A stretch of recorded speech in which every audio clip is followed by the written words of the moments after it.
আল্লাহ বলেন, হে আমার মায়ার বান্দা আদমের সন্তান, তোমার বাবাকে বানাতে আমি মালিক মায়ার হাত দিয়া ঘষে ঘষে তার কপাল বানাইলাম।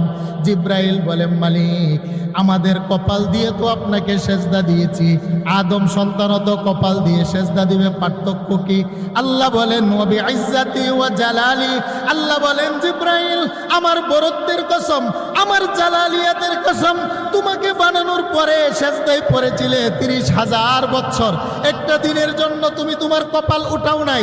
হেরে জিব্রাইল, তোমার 30,000 বছরের সেজদা যদি এক পাল্লায় রাখা হয়, আর আমার আদম সন্তানের সকালবেলা 30 সেকেন্ডের সেজদা যদি এক পাল্লায় রাখা হয়, যারা সেজদায় পড়ে সকালবেলা আমাকে সুবহান বলে ডাক দেয়, সুবহান রাব্বিয়াল আ'লা, ডাক দেন না, ডাক দেন না, সুবহান রাব্বিয়াল আ'লা, সুবহান রাব্বিয়াল আ'লা, সুবহান রাব্বিয়াল আ'লা, সুবহান রাব্বিয়াল আ'লা।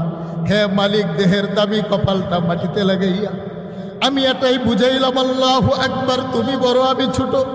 কানে ধরে আল্লাহ নিয়ত করলাম, আমি গোলামের ছেলে গোলাম,